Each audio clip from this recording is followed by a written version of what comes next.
Hi everyone, and welcome back to my channel. If you're new here, my name is Tori Vernette. I am a health coach and I am passionate about intermittent fasting. I help busy women easily lose 30 or more pounds in 100 days with a simple, affordable intermittent fasting strategy. So today I'm here to share some insight on what I wish I knew before I first started my intermittent fasting journey.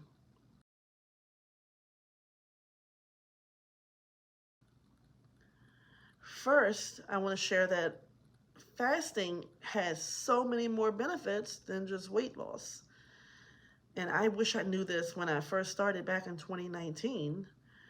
When I first started fasting 6 years ago, it was as a strategy to lose weight and also to tackle some health problems. At the time, I was 37 years old. I was pre-diabetic and I was diagnosed with osteoarthritis in my right knee. Before that point, I had tried everything imaginable with conventional diets, but did not feel motivated to stick to it. And then at that time, I was also at my heaviest weight ever. So dealing with pain, dealing with looming chronic health conditions, let me know that I had to do something and it had to work. And that was when I first learned about intermittent fasting for weight loss. But I also found that over time that intermittent fasting had a lot of other benefits. One of the other benefits included having more energy. So before I was sluggish, tired often. I noticed that my joint was not as stiff. I had less chronic pain. I had more energy, more ability to focus. And another benefit that's not necessarily a health benefit is that I saved a lot of time and money when it came to preparing food, buying food. I didn't have to worry what I was going to eat, especially the second time around when I learned about one meal a day. Okay.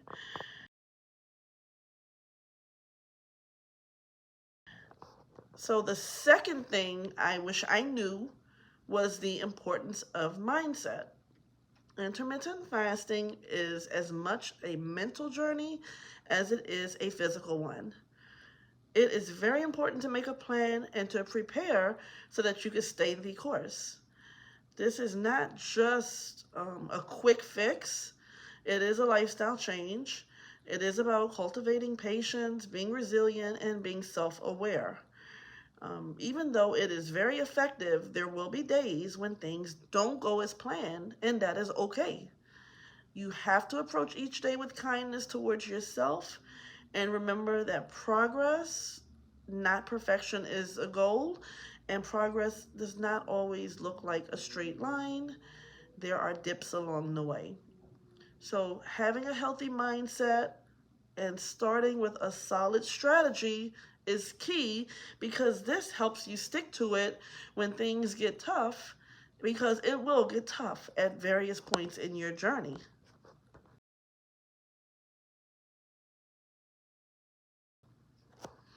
The third thing I wish I knew was how crucial it is to listen to your body.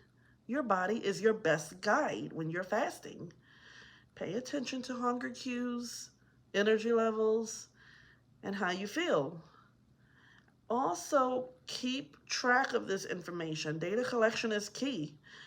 When I started doing 100 days of one meal a day and extended fasting in 2021, I only tracked my daily weight. I know a lot of people do not weigh themselves every day, but I did not miss a beat. And I also learned that it is not a bad idea to track other health metrics. And I created a guide for this purpose. So in addition to tracking weight, I also track other health metrics, including vital signs, the meals I had during my eating window, my moods that day. While this is not required to be successful, it does have a comprehensive picture of what's actually going on when you're fasting. And I will show you an example. So this is my book. This is a 100-day intermittent fasting journal. Okay, and it is laid out day by day. So I will just show you on, for instance, this is page 2. And in this journal, on this, like for this particular day, I have space to talk about which fasting routine I'm using, my weight, my body measurements, eating window, how much water I drank, what my sleep was like, blood pressure, heart rate, blood sugar, and so on and so forth. Okay, so tracking your data is key. And it also helps you recognize patterns. You'll notice if something is not working, and you may have to adjust your fasting schedule or tweak your meals. With this journey, flexibility is key, and intermittent fasting should fit into your life, not the other way around. You mostly hear about people starting to fast with the 16-8 window, where they don't eat for 16 hours and then they eat all of their meals in an 8-hour window. But there are many other fasting routines. So like I've mentioned before, I was successful with 1 meal a day, and it worked for my needs at the time. All right, so when you're doing this, like I mentioned before, your body does get used to you doing the same thing, and you might have to switch things up. In my case, my body got used to 1 meal a day, and I was able to see what was going on because I collected data, and it helped me to throw in an extended fast of 48 hours every few weeks. And I was able to accomplish my weight loss goals relatively easily over the long term.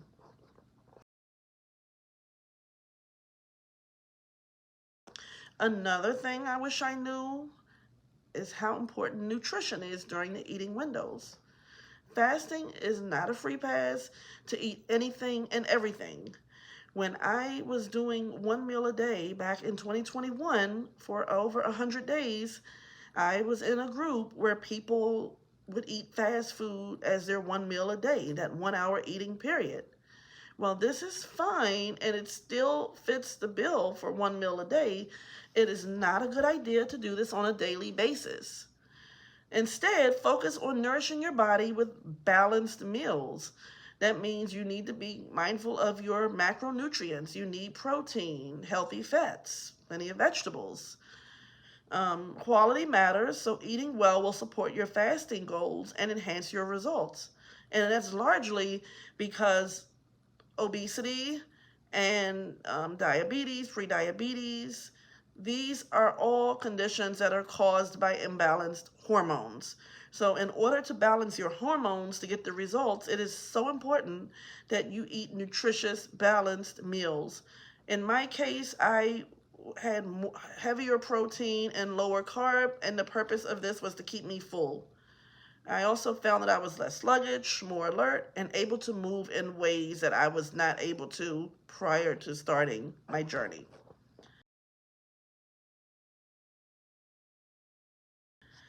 Lastly, I wish I realized sooner how important it is to have a good support system. There are many ways that this can occur. I joined some Facebook groups at the time, so you could join an online community like Facebook groups.